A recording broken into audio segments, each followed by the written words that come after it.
Na semana passada nós encerramos o terceiro discurso, as parábolas do reino, e hoje nós vamos encerrar o capítulo 13, onde nós encontramos um texto que faz a transição para um novo momento no ministério de Jesus. Até o segundo discurso, o ministério de Jesus Cristo ele desfrutava de um momento de grande popularidade. Muitas pessoas seguiam Jesus e havia uma expectativa muito grande, uma curiosidade muito grande sobre aquele homem que havia surgido naquela região e que estava ali operando milagres de maneira poderosa e que tinha uma pregação extremamente impactante. Aí, entre o segundo e o terceiro discurso, dos capítulos 11 e 12, nós começamos a observar uma mudança nesse cenário de grande popularidade. De grande popularidade, nós começamos a ver as primeiras dúvidas acerca de Jesus. Nós observamos a primeira oposição declarada a Cristo, ao ponto de, nesses textos, Jesus ser acusado de fazer milagres por meio de poder demoníaco. O texto de hoje nos prepara para mais uma sequência de narrativas antes do quarto discurso, que nos oferece mais um momento de rejeição a Cristo. Essa rejeição agora vai vir dos moradores da pequena cidade onde Jesus cresceu em meio à sua família. E de agora em diante nós vamos passar a observar uma polarização entre aqueles que seguem e os que rejeitam a Cristo. Uma polarização que vai crescendo cada vez mais.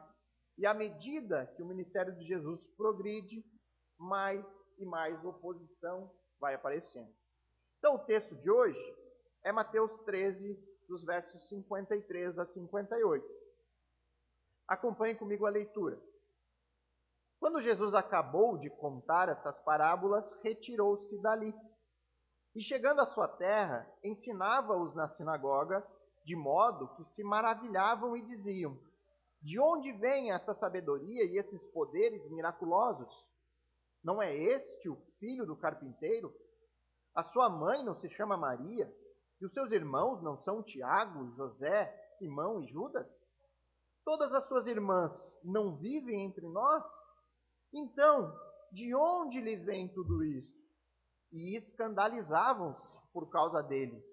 Jesus, porém, lhes disse: nenhum profeta é desprezado, a não ser na sua terra e na sua casa. E não fez ali muitos milagres, por causa da incredulidade deles. Vamos orar mais uma vez, irmãos, pedindo a direção de Deus para essa exposição?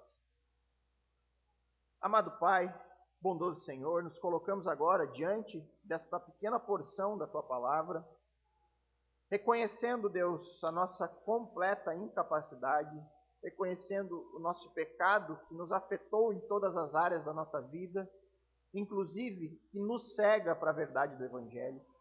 E nós te pedimos que o Senhor venha por meio do texto bíblico e por meio da ação soberana do Teu Santo Espírito, nos abrir os olhos, Senhor, para a verdade, nos fazer compreender esse texto dentro do seu contexto e que possamos, Deus, retirar daqui importantes aprendizados para a vida de cada um de nós, que possamos meditar acerca dessa rejeição apresentada pelos nazarenos, que possamos aprender com o erro deste povo e vencer os obstáculos da fé que eles acabaram tropeçando.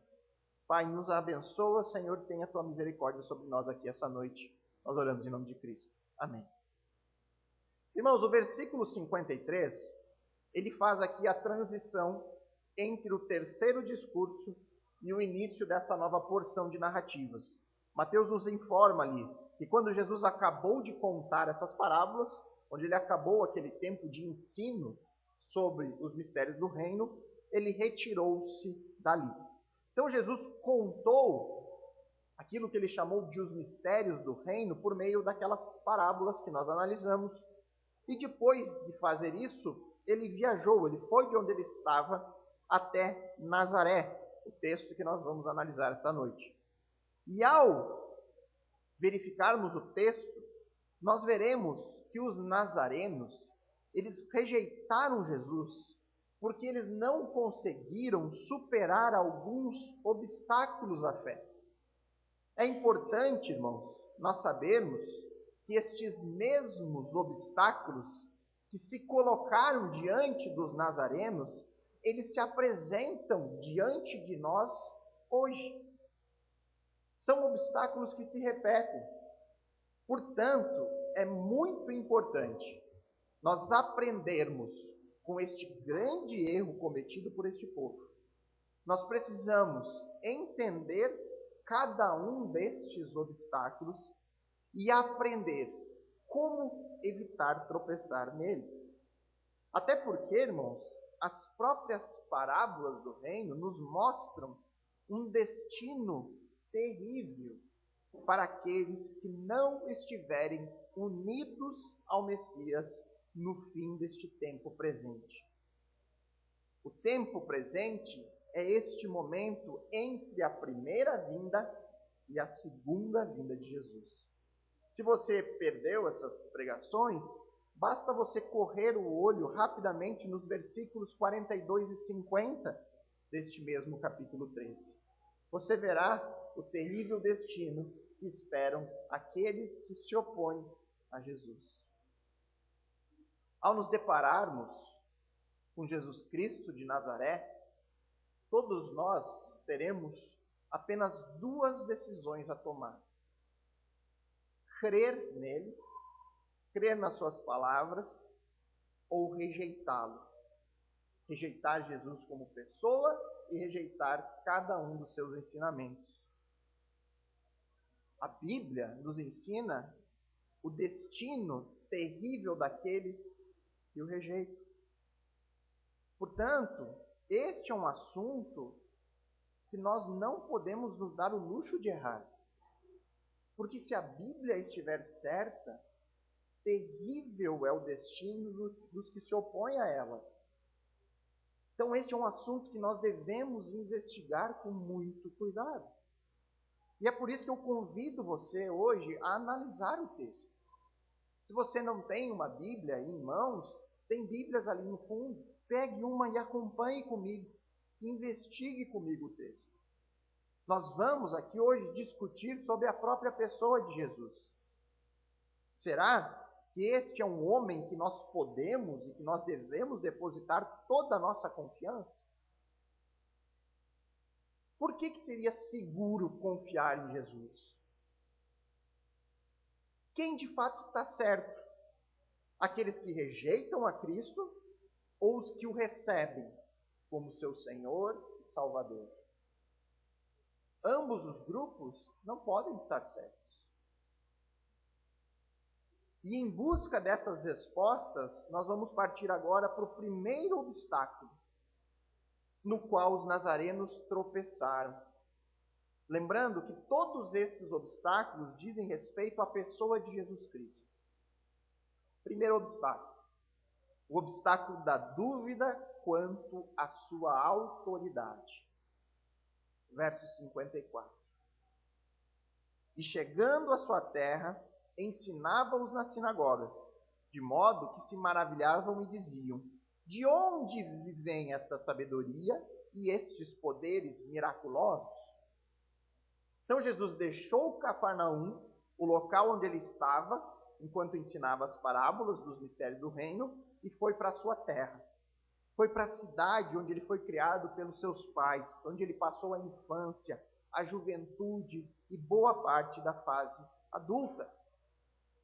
Ele viveu em Nazaré durante o início do seu ministério público terreno. Este local, irmãos, era um pequeno vilarejo. E chegando Jesus ali, ele buscou imediatamente a sinagoga do local. Era um lugar onde os judeus se reuniam para o estudo das Escrituras. E Jesus foi lá com o objetivo de ensinar, de pregar a este povo as boas notícias do reino dos céus, as boas notícias da chegada do Messias a este mundo.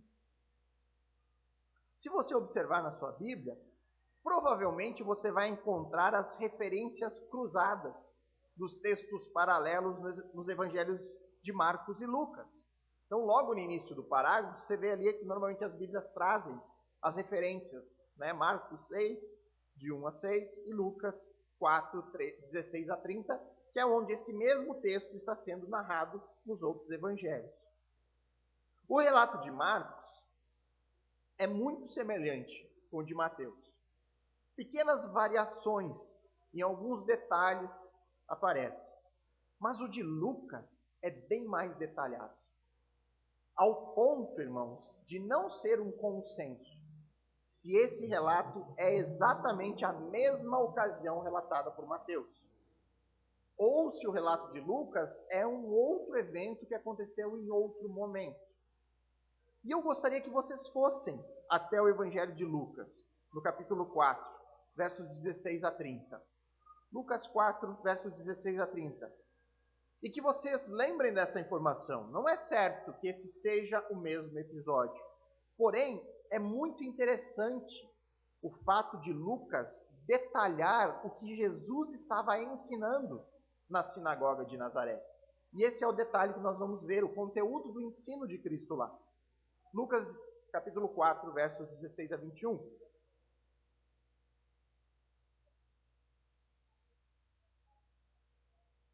Diz o texto: Jesus foi para Nazaré, onde havia sido criado.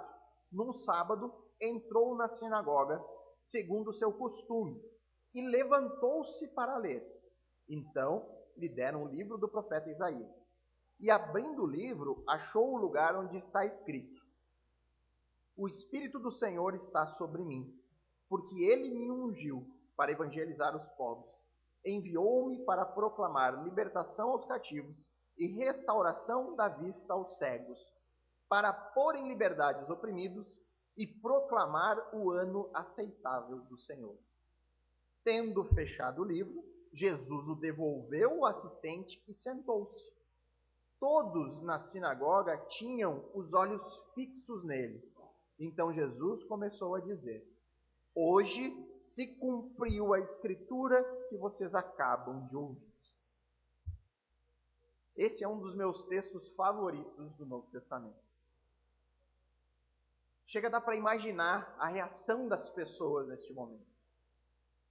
As expressões daquelas pessoas que ouviram essas palavras vindas da boca de Jesus naquele dia.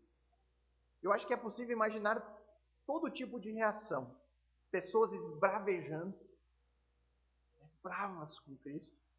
Pessoas com lágrimas escorrendo dos olhos. Pessoas alegres. Pessoas boquiabertas. Pessoas em dúvida.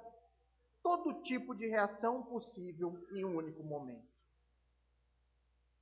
E mesmo que a gente se considerarmos que este não tenha sido o mesmo exato momento do relato de Mateus, essa narrativa aqui, irmãos, nos ajuda a entender o motivo pelo qual as pessoas ficavam maravilhadas com o ensino de Jesus.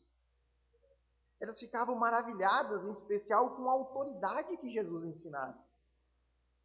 Quem se atreveria a pegar o livro do profeta Isaías, em especial, ler uma profecia messiânica, uma profecia que tratava sobre a vinda do Messias, que falava muito claramente sobre a chegada do libertador de Israel, que falava sobre os milagres de restauração que seriam acompanhados pelo Messias? Quem poderia ler isso e afirmar categoricamente que naquele dia se cumpriu o que o profeta havia dito? Quem poderia fazer algo assim? Supondo que este tenha sido o ensino realizado por Jesus no relato de Mateus, ou que ele tenha ensinado algo semelhante, a dúvida aqui apresentada no texto faz todo sentido. As pessoas presentes se questionavam de onde lhe vem esta sabedoria e estes poderes miraculosos. Eles questionavam de onde vem essa sabedoria. Eles estavam experimentando ali naquele momento. palavras impactantes que deixavam as pessoas desconcertadas. Eles questionavam também de onde vêm os poderes de Jesus para realizar esses milagres incríveis que ele anda fazendo. De onde vem tudo isso? O questionamento, ele está sendo apontado para a fonte da sabedoria e do poder. O questionamento diz respeito a com que autoridade Jesus faz isso? De onde vem tudo isso? De onde procede esta autoridade? Se Jesus não teve uma educação formal, uma educação superior que seria exigido de um escriba, de um mestre da lei, Jesus era visto por esse povo como mais um homem semelhante a eles. Ele havia crescido ali. Eram moradores do mesmo vilarejo. Um vilarejo que não tinha relevância alguma para o mundo daquele tempo. A sabedoria de Cristo era inquestionável. O seu poder ao realizar milagres era inquestionável. Restava aos opositores questionar de onde procede isso. Nós reconhecemos que ele é sábio. Seu ensino é desconcertante. O seu ensino é impactante. Os seus milagres são inquestionáveis. Cegos vêm, paralíticos andam, pessoas são ressuscitadas. De onde vem todo esse poder? Este povo cometeu um erro que nós já vimos aqui de outras pessoas cometendo no Evangelho de Mateus. Quem cometeu esse erro anteriormente? Os fariseus. Os fariseus não questionaram os milagres de Jesus, mas questionaram a sua autoridade.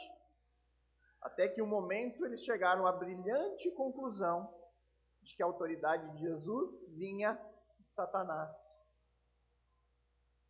Este povo, habitantes da cidade onde Jesus foi criado com a sua família, tropeçavam no mesmo ponto dos fariseus, questionando a autoridade de Jesus. Não conseguiam reconhecer o que era evidente. A sabedoria e os muitos milagres autenticavam que Jesus tinha uma autoridade que só poderia vir do alto. Uma autoridade que só poderia vir do próprio Deus. E este obstáculo que levou ao povo de Nazaré a rejeitar aquele que seria o único capaz de lhe salvar, ele pode ser um obstáculo para nós hoje. Nós podemos cair neste mesmo erro deste povo. Nós precisamos, portanto, aprender com eles e evitar esse tipo de dúvida. Nós podemos igualmente nos questionar: como que Jesus realizava os seus milagres? Será que eles aconteceram mesmo? Será que ele foi enviado por Deus de fato? Será que o seu ensino era realmente revestido de autoridade? Essas dúvidas continuam a ser repetidas. E na maioria dos casos, as pessoas não alcançarão o nível dos fariseus, dizendo abertamente: não, esse Jesus bíblico é usado por Satanás. Mas existe entre nós um questionamento que é até mesmo mais perigoso do que esse. É um questionamento sutil, que diz respeito à autoridade de Jesus, e que é muito comum em nossos dias e pode ser encontrado, inclusive, entre aqueles que afirmam ser cristãos, que afirmam crer em Jesus, que é questionar se Jesus Cristo possui autoridade sobre a minha vida pessoal, sobre a minha própria vida. E esta é uma diferença importante que pode ser observada entre cristãos nominais e verdadeiros discípulos. Cristão nominal é aquele que diz ser cristão, que diz crer em Cristo, mas que não se compromete com Ele, que não vive uma vida unido a Ele, que não busca a sua palavra e que não se preocupa em viver de acordo com ela. O verdadeiro discípulo, ele reconhece que Cristo possui toda a autoridade sobre a sua vida. O verdadeiro discípulo confessa que Jesus é Senhor. E isso não significa que Jesus é um bom homenzinho velho que vive no céu, um senhor de idade, do qual nós temos respeito. Senhor significa meu dono. Ele é meu senhor, meu proprietário. E por conta disso, eu vou viver uma vida intimamente ligada ao meu mestre, ao meu Salvador. É alguém que procura estar sempre atento a todas as suas palavras, a todo o seu ensino. E ele tenta sempre colocar em prática na sua vida cada uma das palavras de Deus. Enquanto que os cristãos nominais, os simpatizantes do cristianismo, ou até mesmo os que se opõem publicamente a Cristo, eles não reconhecem ou questionam a autoridade de Cristo sobre suas próprias vidas. Não vivem em submissão. Não colocam todas as áreas da sua vida debaixo do senhorio de Cristo. E ao fazer isso, acabam por rejeitar o Messias da mesma forma que os moradores de Nazaré rejeitaram Jesus ao questionar de onde procede a autoridade de Jesus. Quem lhe concedeu autoridade sobre a minha vida? Quem lhe deu o direito de dizer para mim o que eu devo ou o que eu não devo acreditar? Quem lhe deu autoridade para dizer que você é o único caminho para a salvação? Quem lhe deu esse direito? Eu é que decido esse tipo de coisa na minha vida. Eu decido acreditar que todos os caminhos levam a Deus. Eu vou acreditar nisso, ponto final. Quem é Jesus para dizer que eu devo acreditar nele? E esse é o tipo de erro que nós não podemos cometer. Nós não podemos repetir o erro dos nazarenos. Nós precisamos superar a dúvida quanto à autoridade de Jesus. Reconhecer que se estamos em Cristo, se dizemos que somos cristãos, então nós estamos debaixo da sua autoridade em todas as áreas da minha vida. E graças a Deus que nós temos a Bíblia para nos ajudar a vencer este obstáculo. Porque aqui nós temos todo o seu ensinamento, toda a sua palavra, e nós podemos viver debaixo da sua autoridade. Agora vejamos o segundo obstáculo à fé. O obstáculo da dúvida quanto à sua origem.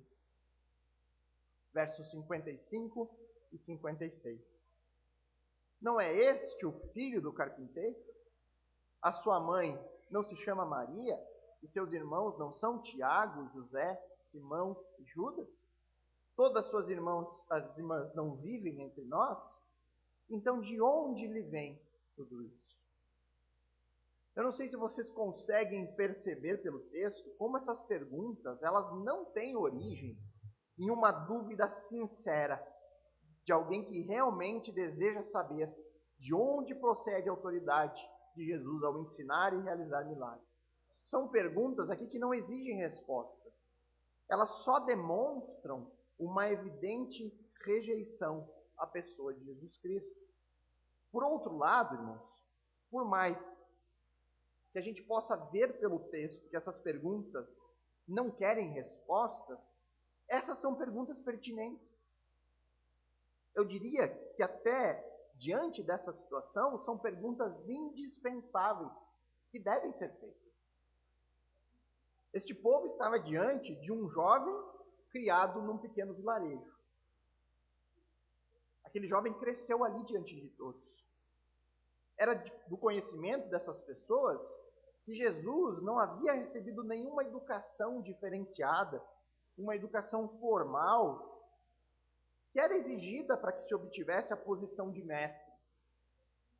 Ele era apenas um carpinteiro, conforme Marcos vai afirmar no seu evangelho. Diante disso, nada mais normal do que ocorrer este questionamento desde que ele fosse sincero. De onde vem toda essa sabedoria e poder da parte de Jesus para realizar tudo isso? De onde vem? As respostas a essa pergunta, elas deveriam ser encontradas no próprio Jesus, porque ele respondia isso. Ele dizia: a minha autoridade vem porque eu sou o Filho do Homem. O meu poder, os milagres são realizados porque eu sou o Messias prometido. Eu sou o próprio Deus entre nós. Então, essas palavras de Jesus, para que não fossem jogadas ao vento, elas deveriam ser autenticadas para serem verdadeiras. E elas eram autenticadas por meio do próprio ensino e por meio dos muitos milagres que ele fazia. Isso deveria ser suficiente para autenticar todas as afirmações de Jesus. Porém, as perguntas do Nazareno seguem um caminho oposto. Elas são aqui utilizadas para negar aquilo que Jesus afirmava. É como se as pessoas dissessem: quem ele pensa que é? Ele não pode ser o que ele diz ser. Ele não pode ser o Messias, porque ele é filho de um carpinteiro. Ele cresceu no meio de nós. Nós conhecemos a sua mãe, nós conhecemos seus irmãos. Como que esse homem pode ser o Cristo de Deus? O ungido, o enviado, o libertador? Nós vimos esse menino aqui. Conhecemos a mãe, conhecemos os irmãos. Que especial há nele? E aí, para que vocês possam entender um pouco mais deste contexto, vamos pegar um outro texto do Evangelho de João. João capítulo 8, verso 23 e 24, para deixar bem claro que tipo de alegação Jesus fazia sobre ele mesmo. João capítulo 8, versos 23 e 24.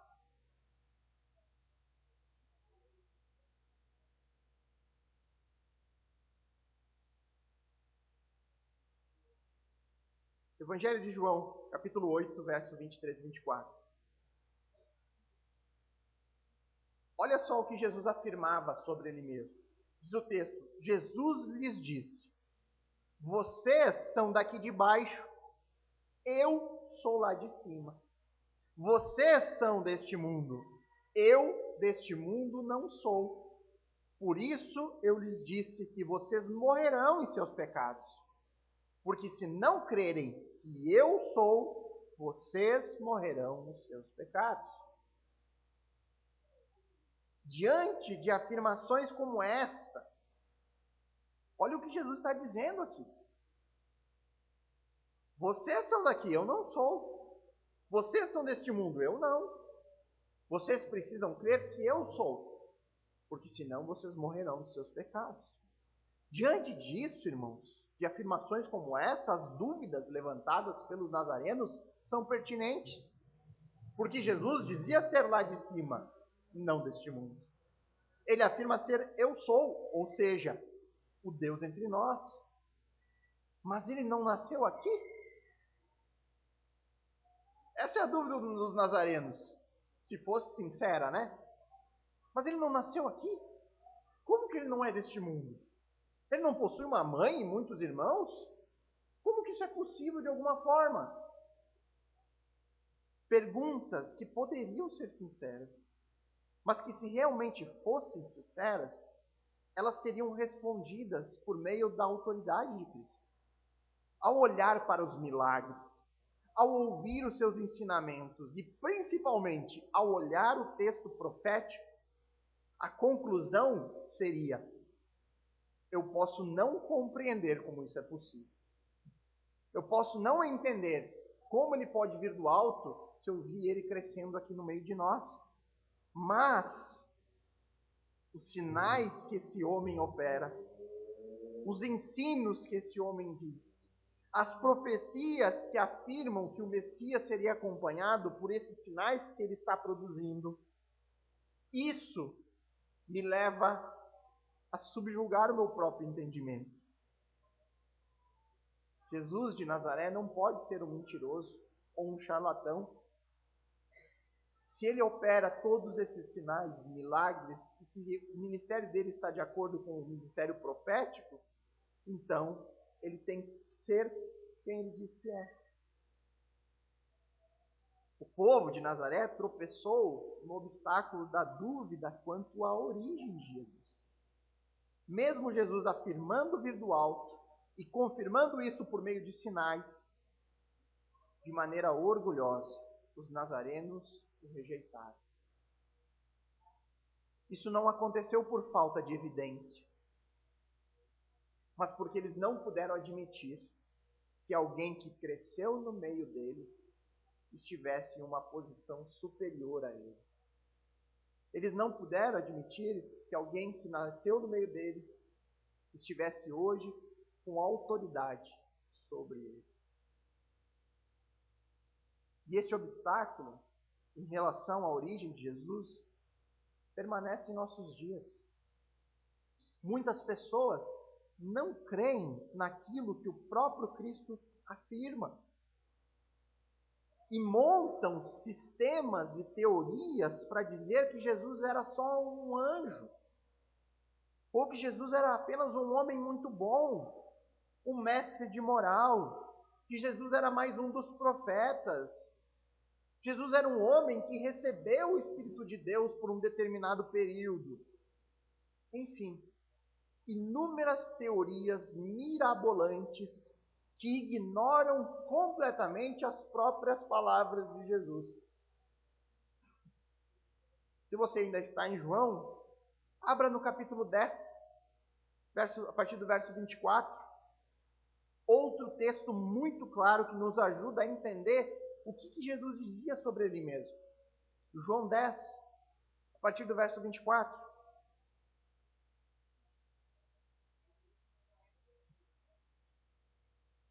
Diz o texto: então os judeus o rodearam e disseram: até quando você nos deixará nesse suspense? Se você é o Cristo, diga francamente.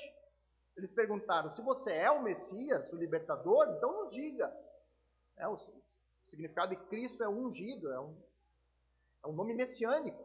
Você é o Messias, então vai esperar até quando para dizer isso abertamente? Fale logo. E aí Jesus respondeu: eu já falei, mas vocês não acreditam. As obras que eu faço em nome do meu Pai dão testemunho de mim. Ele diz: olha, tudo que eu opero, os sinais, dão testemunho das minhas palavras, autenticam. Mas vocês não creem, porque não são das minhas ovelhas. As minhas ovelhas ouvem a minha voz, eu as conheço e elas me seguem. Eu lhes dou a vida eterna, jamais perecerão, e ninguém as arrebatará da minha mão. Aquilo que meu Pai me deu é maior do que tudo, e da mão do Pai ninguém pode arrebatar. Eu e o Pai somos um. E aí os judeus, mais uma vez, pegaram em pedras com a intenção de apedrejá-lo. E Jesus lhes disse: tenho mostrado a vocês muitas obras boas da parte do Pai. Por qual delas querem me apedrejar?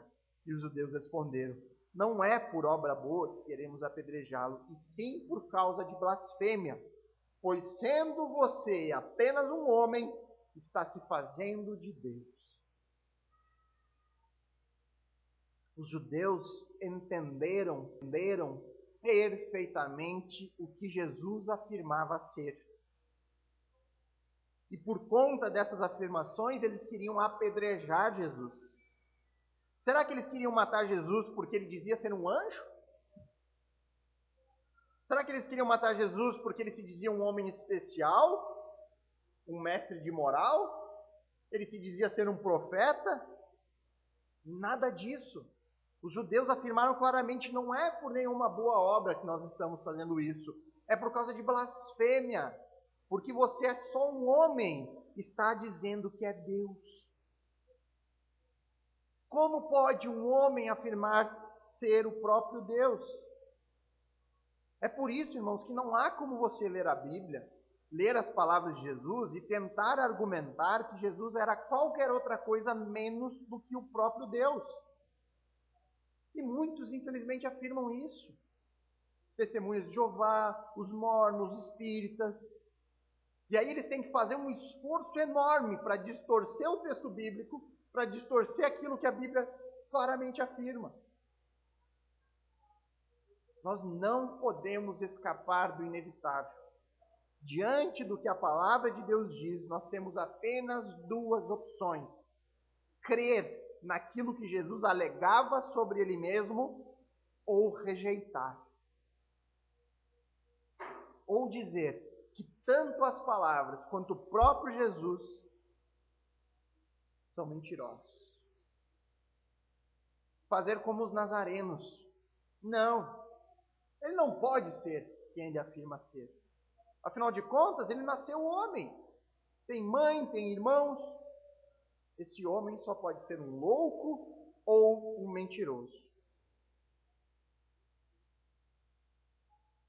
Qual a chave para nós não tropeçarmos nesta dúvida quanto à origem de Jesus? O que nos leva a crer que as suas afirmações são verdadeiras? O que nos leva a crer na palavra de Jesus e abraçar essa palavra, ao invés de fazer aquilo que talvez fosse mais lógico e racional? Não, um homem ser Deus? Isso não é lógico. Uma coisa assim não pode acontecer. Não é possível que isso seja verdade.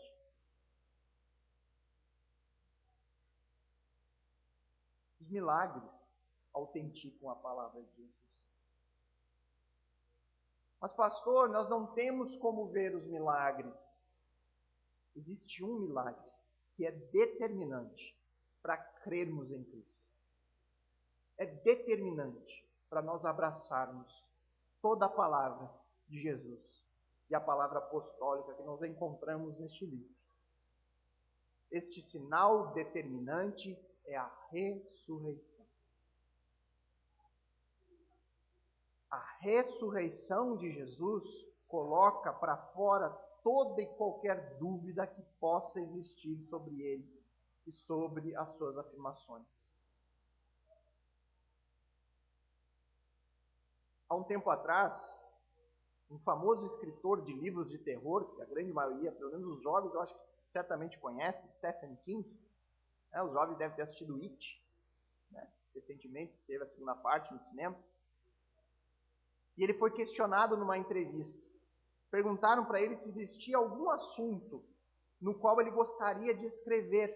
Algo que ele nunca tivesse pesquisado sobre aquele assunto ou escrito sobre aquilo.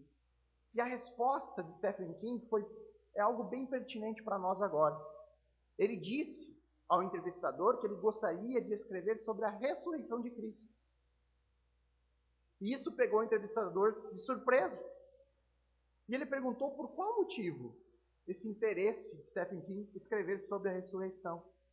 E a resposta dele foi: bem, se Jesus ressuscitou, isto confirmaria a alegação dele de ser Deus. E se Jesus ressuscitou, isso muda tudo. E neste ponto, Stephen King foi de uma precisão cirúrgica. A ressurreição de Cristo, de fato, muda tudo. Se Jesus ressuscitou, isso comprova a sua palavra.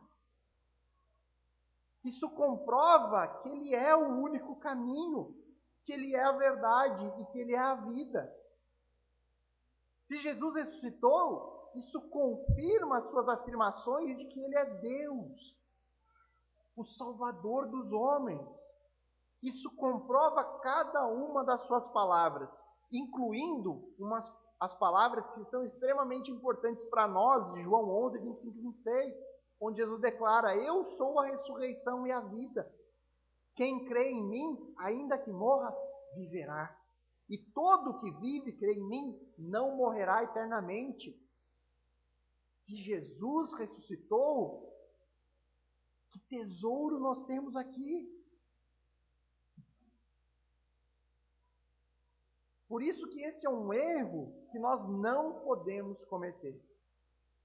Nós não podemos repetir o erro dos nazarenos. Nós precisamos superar o obstáculo da dúvida quanto à autoridade de Jesus. E nós temos a Bíblia para nos ajudar nisso. Nós precisamos superar o obstáculo da dúvida quanto à origem de Jesus. E nós temos a evidência da ressurreição para nos ajudar a vencer esse obstáculo. O terceiro e último obstáculo é o obstáculo da dúvida quanto à sua mensagem. Verso 57. E escandalizavam-se por causa dele. Jesus, porém, lhes disse: nenhum profeta é desprezado, a não ser na sua terra e na sua casa. Esse versículo comprova o que nós conversamos anteriormente. Como as perguntas dos nazarenos não eram sinceras. Eles não esperavam respostas. Este povo estava escandalizado com o ministério de Jesus. Essa palavra, escandalizados, ela tem um sentido de ter repulsa de alguém. Eles tinham nojo de Cristo. Mas o que havia na pessoa de Jesus capaz de gerar esse tipo de sentimento nos nazarenos? Será que eram os milagres que Jesus realizava? Certamente que não. Muitos ainda estão seguindo Jesus nesse momento por causa dos milagres. Então, o que será que causa essa reação de repulsa contra Cristo? A origem deste escândalo, deste obstáculo que impedia os nazarenos de depositar a sua confiança em Jesus, era a sua mensagem. O Messias proposto por Cristo causava esse sentimento de repulsa. Porque Jesus, ele propunha um Messias que não supria as expectativas do povo. Não supria as expectativas dos nazarenos e da maioria dos judeus. Um Messias que tinha origem humilde, que não nasceu em um palácio, que não nasceu em berço de ouro. Um Messias que cresceu no meio de um povo simples, que não teve a preparação e a educação formal que se espera de um rei ou de um grande mestre. Um Messias que não tinha palavras revolucionárias ou de juízo contra as demais nações, mas que falava em termos de misericórdia, falava em termos de amor e de paz. Um Messias que fazia refeições com pessoas consideradas como de segunda categoria, pecadores e publicanos. E por outro lado, um Messias que ignorava aqueles que se achavam em posição de autoridade entre os judeus. Um Messias que apontava para o pecado do seu próprio povo e que demonstrava para eles que religiosidade ou segurança com base em relação sanguínea, mas eu sou filho de Abraão, isso não significa nada para a salvação. Não é garantia de nada. E nesta mensagem do Messias, ao apontar para o pecado do seu povo, ao chamá-los ao arrependimento e à obediência, Jesus, ele se identificava com os profetas. E é por isso que ele diz que nenhum profeta é desprezado, a não ser na sua terra e na sua casa. Cristo lembra nessas suas palavras os diversos profetas levantados por Deus ao longo da história. Profetas que traziam a mensagem de Deus, que chamavam o povo ao arrependimento, e por conta de uma mensagem que não é popular, que não diz coisas agradáveis aos ouvidos humanos, eles acabavam sendo rejeitados pelo próprio povo. Mais para frente, no Evangelho de Mateus, no capítulo 23, verso 37, Jesus vai lembrar o povo de Israel como eles trataram os profetas levantados por Deus ao longo da história. Jesus diz: Jerusalém, Jerusalém, você mata os profetas e apedreja os que lhes são enviados. Quantas vezes eu quis reunir os seus filhos, como a galinha junta os seus pintinhos debaixo das asas, mas vocês não quiseram. Jesus vai lembrar como o povo tratou os seus profetas. Para esses nazarenos orgulhosos, a mensagem de Jesus, as boas novas, trazidas por ele e pelo seu reino. A mensagem de um Messias servo e sofredor acabou sendo um obstáculo que eles não conseguiram superar. Eles rejeitaram o único capaz de salvar. E esta relação, irmãos, entre falsa expectativa e verdadeiro evangelho, a mensagem da salvação bíblica, ela continua até hoje sendo pedra de tropeço para muitos. Ela continua sendo obstáculo à fé, um obstáculo que precisa ser superado. A verdade é que o evangelho bíblico nunca será uma mensagem popular. A mensagem da salvação em Cristo, uma mensagem que inicia pelo entendimento do nosso próprio pecado, que inicia com o entendimento da minha miséria, da nossa depravação total, que inicia pelo entendimento de que somos criaturas condenadas, que nós não temos nada de bom a oferecer diante de Deus. Uma mensagem que afirma que para ser grande no reino, você precisa ser pequeno neste mundo, que você precisa ser servo, que você deve amar os demais incondicionalmente, sem esperar nada em troca. Uma mensagem que diz que nós precisamos trilhar neste mundo o mesmo caminho de sofrimento de Cristo. Essa certamente não é uma mensagem popular. E muitas pessoas procuram Jesus, visitam inclusive algumas igrejas que pregam o verdadeiro evangelho, mas essas pessoas estão atrás de uma outra mensagem. Uma mensagem que fale de sucesso, de vida confortável, de alívio para o sofrimento neste mundo.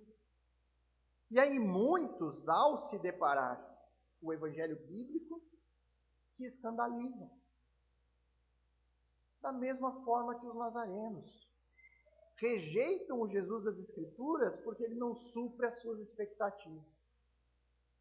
Não, mas eu quero que Jesus resolva. Eu quero sair dessa situação de sofrimento, de dor, de miséria, e quero que Jesus me dê coisas boas neste mundo. E aí se depara com textos bíblicos que diz: sofrimento faz parte da vida cristã. O pastor Adriano, expondo primeiro a Pedro, vai chegar um momento onde Pedro vai dizer: todo esse sofrimento que vocês estão passando, e a gente precisa lembrar que o sofrimento ali era morte, perseguição, risco de vida, risco de morrer.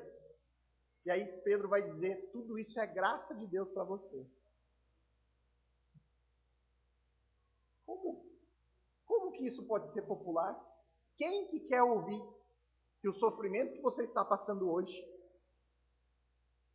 é Deus colocando na sua vida para o seu crescimento? Certamente não é uma mensagem popular. As pessoas rejeitam Jesus, o Jesus das Escrituras, porque ele não supre as suas falsas expectativas. E aí, irmãos, nesses casos, acontece algo que Paulo disse que aconteceria. Ele escreveu a Timóteo na sua segunda carta, lá no capítulo 4, versos 13 e 4, pois virá o tempo em que não suportarão a sã doutrina. Vai chegar o tempo que eles não vão querer ouvir o evangelho bíblico. Pelo contrário, diz Paulo, se rodearão de mestre segundo as suas próprias cobiças, como que sentindo coceira nos ouvidos. Eles se recusarão a dar ouvido à verdade, entregando-se a fábulas. Muitos buscam uma redenção para os seus problemas nesta vida. Seus problemas familiares, financeiros, profissionais, de saúde, mas essas pessoas não estão cientes do seu grande e real problema. Elas não estão cientes do pecado e da condenação que paira sobre cada um que permanece neles. E ao buscar outro tipo de redenção, eles tropeçam na dúvida quanto à mensagem do verdadeiro evangelho. Rejeitam a mensagem bíblica e abraçam fábulas que são engenhosamente inventadas por homens que não estão atrás da aprovação de Deus, mas unicamente atrás da aprovação dos homens e muitas vezes de enriquecer com isso. São bajuladores, mestres que não corrigem, que não exortam, que não falam sobre o pecado, que não falam sobre justiça, sobre o juízo vindouro e muito menos de uma salvação baseada unicamente nos méritos de outra pessoa, que é Cristo. Quando a igreja do primeiro século, uma igreja que se encontrava na Galácia, ela começou a trocar o evangelho de Cristo por um outro tipo de redenção, uma redenção que supostamente seria encontrada em guardar a lei novamente. Paulo, ele se colocou como um verdadeiro defensor de Cristo, dizendo: estou muito surpreso em ver que vocês estão passando tão depressa daquele que os chamou na graça de Cristo para outro evangelho, o qual na verdade não é outro. Porém, há alguns que estão perturbando vocês e querem perverter o evangelho de Cristo. Mas ainda que nós, ou mesmo um anjo vindo do céu, pregue a você um evangelho diferente daquele que temos pregado, que seja anátema. Como já dissemos e agora repito, se alguém está pregando a vocês um evangelho diferente daquele que já receberam, que seja anátema, seja maldito. Paulo está dizendo, se há alguém aí pregando outro meio de salvação que não pela fé somente em Cristo, rejeite. Nem que um anjo venha diante de você, oferecendo, olha, não é assim, a salvação, olha, é Jesus, mas as coisas boas que você tem que fazer. É Jesus, mas você tem que estar nessa igreja. É Jesus, mas... Rejeite. Rejeite. Esse é o tipo de erro que nós não podemos cometer. Não podemos repetir o erro dos nazarenos. Nós precisamos superar o obstáculo da dúvida quanto à autoridade de Jesus. Nós temos a Bíblia para nos ajudar nisso. Nós precisamos superar o obstáculo da dúvida quanto à origem de Jesus. E nós temos a evidência da ressurreição, que nos ajuda a vencer esse obstáculo. E nós precisamos superar o obstáculo da mensagem impopular de Jesus Cristo, abraçando o evangelho bíblico e rejeitando qualquer outra mensagem que proponha algum outro meio de redenção que não a justificação pela fé somente em Cristo. E aí o texto conclui no verso 58. E não fez ali muitos milagres por causa da incredulidade deles. Jesus nunca realizou milagres para produzir um grande espetáculo ou para apenas entreter as pessoas. Os milagres tinham como objetivo autenticar a sua mensagem, autenticar a sua autoridade. Era um sinal para alcançar aqueles que seriam salvos pelo Evangelho. O endurecimento deste povo, essa rejeição declarada, era a evidência de um coração de pedra que não se converteria com sinal algum. Eles conheciam os ensinos, eles conheciam os milagres, mas eles rejeitaram todos eles. Por isso, eles nem procuravam Jesus como Messias. Eles nem mesmo traziam até ele os seus doentes para serem curados. E Jesus não produzia os milagres ali. A principal doença dos nazarenos estava no coração, na incredulidade de um povo que tropeçou em diversos obstáculos. Questionaram a autoridade, questionaram a origem e questionaram a mensagem de Jesus Cristo, o Messias. Minha oração final, irmãos, é que o Senhor tenha misericórdia de nós e que nos ajude a superar estes mesmos obstáculos que se apresentam sobre nós hoje. Que possamos reconhecer que Jesus não é um homem qualquer. Ele não é só um simples morador de um pequeno vilarejo, mas que ele é Eu Sou. Reconhecer que não há outro igual ao nosso Senhor Jesus Cristo. E nisto encontrar a nossa salvação. Vamos orar.